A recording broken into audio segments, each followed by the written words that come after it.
Hello, hello, hello, people. You've got the Reverend Cliblib live right here in your living room. And today we're going to have a special topic, so please in the congregation find your seats without walking on little Billy. He got a step on last time, and we don't want to walk on little Billy again. Today we're going to be talking about a rarely used word in the corporate body of Christ, and that is singleness. We don't have single deacons. We don't have single elders. We don't have single pastors. We have single janitors. We have single ushers, and occasionally they'll put a single greeter up at the door. My, the progress we have. So today I'm going to talk about what the role of a single person is in the church today and why they should giveth and receiveth to the gift of the New Testament called singleness. Singleness are the scum of the earth in the evangelical church. Singleness are the scum of the earth in the evangelical church. Even though research tells us that close to 50% of any congregation is going to be single, we just shove them down in the room below the narthex and they have their clubs and their groups, and then we don't have to fool with them. So, such cases is a sorry-ass topic, and I will move to groups in a church of my experience over the last 30 years that have catered to singles. And yes, there are groups, there are token efforts. Pathetic. That's my experience. One word, absolutely pathetic. George Barna says that the singles in the church, in his research, are just as likely to be sexually active as everyone else outside the church, which we would call worldly people. And when I never did figure that term out, worldly people, you want to find worldly people, go into the church, and then you'll find some worldly people. The problem I have with singles in the infamous list, and that is CatholicMatch.com, EquallyYoked.com, BigChurch.com. The problem I have, and I call it equally listed, is the list does not lead to consummation. No list can ever lead to consummation, and if you're so darn fixated on the list as a single person, then you're in trouble before you even start. For example, the mantra, what you must say over and over again when you're out to meet a spouse is what? It's fun. It's relaxation. It's making a friend. It is not searching for a husband. It never has been. It never will be. And that's the least effective thing you do. As you scratch off your little list, you kick this one out. You scratch off your little list, you kick that one out. You're so busy scratching off your little list that you may not find what's right in front of your nose. And we've had this discussion before. But once you do start clicking folks off your perfect spouse list, you already lost. People is fake and phony in behavior when they know they've been chucking off a religious spouse list. So, you say, Professor Cliblib, just exactly what should I be hunting for in Christian singles, groups, events, clubs, online sources, nightclubs, coffee shops, etc.?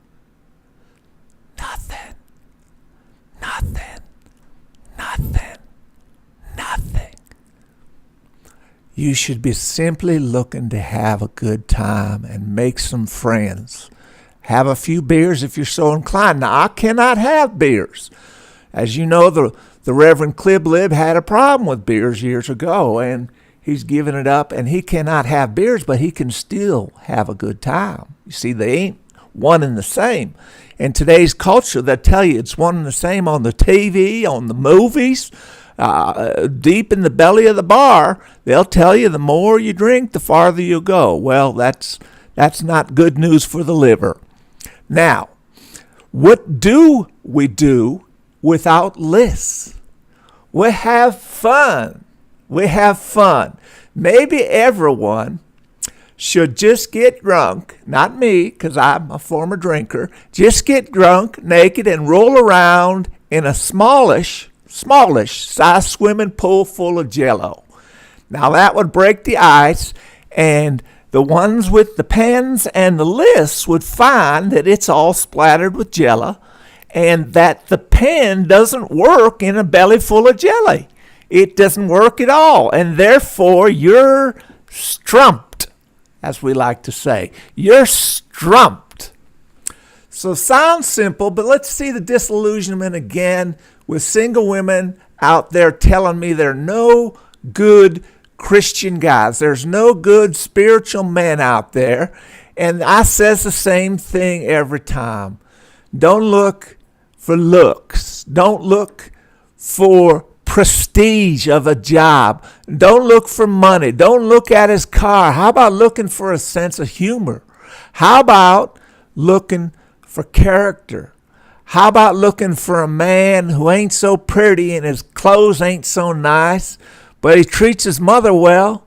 Because you might well be the recipient of the same type of treatment. I'll say it again. He treats his mother well and his sisters well because you might be the same kind of recipient of the sisters and the mothers. Now, let me tell you a little personal story. I went on one of these sites, bigchurch.com, and I met a girl out there, a nice Christian girl with the fakest tits I ever did see, and she had books scattered all over her apartment. How to find a Christian man, how to date holy in the Holy Land, how to do this and stand upside down.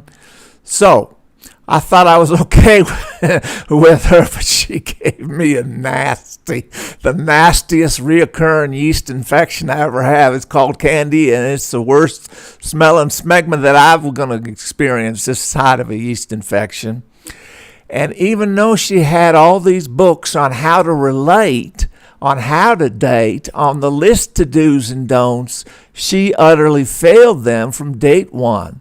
She told me that she was a sex addict, but because she was so cleanly about down there, I figured, well, it's safe, and clean, and no, I was wrong. So that's one thing that you have to get straight. Condoms, and you have to do that even in the religious sources.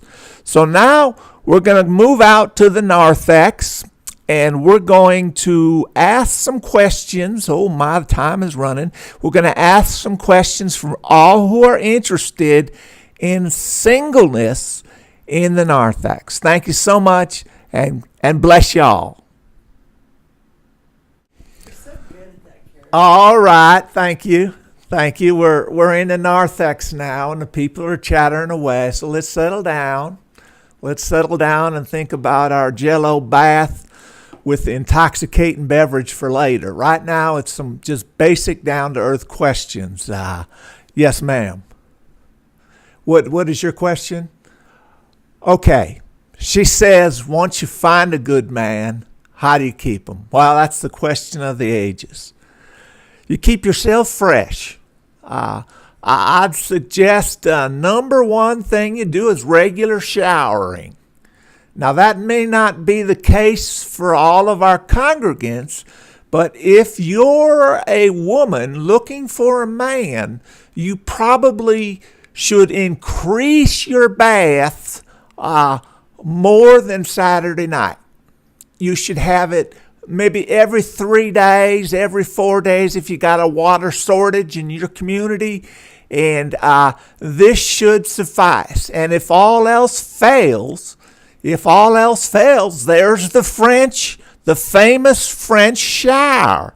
And that's a sprinkle here and a sprinkle there and a doodah here, and then you'll spell like a regular bordella, and that'll be just fine for your fella. Thank you, ma'am, for answering that question. Any other questions? Any other questions? Okay.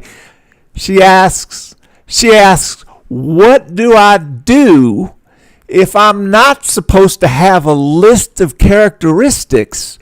How do I discern whether the man is for me? Well, that's a good question. First of all, you should make sure he don't have no hair on his back. I'd say that's one of the quickest discerning propositions you can figure out. If the man don't have no hair on his back, then he's marriage material. And your toes. What do his toes look like? Are they hammer toes? Are they clawed toes? What do they look like? Are they hairy toes? Are they smelling toes? Do there's fungus underneath the toenail? Now, there's so many simple things that you can look at other than the facial features. And I always thought a man who could not grow hair on his face is not worthy of getting married, because he's still a little boy in the minds of most of the folk in society if he can't grow a proper mustache and a proper beard. Thank you.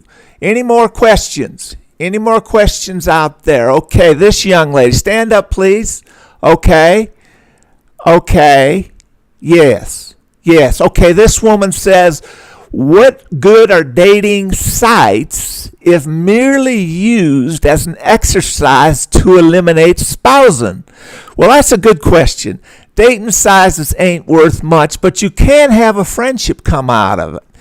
What you don't want to do is decide that the person whom you have dated with is non-marriage material and have your girlfriend call you up on the I know all the tricks. Have your girlfriend call you up on the telephone 10 minutes into the date at the coffee shop and say you have a major issue at home. Let's say your kitty cat missed the poop pile. What do you call those things where the kitty cat go poop pile?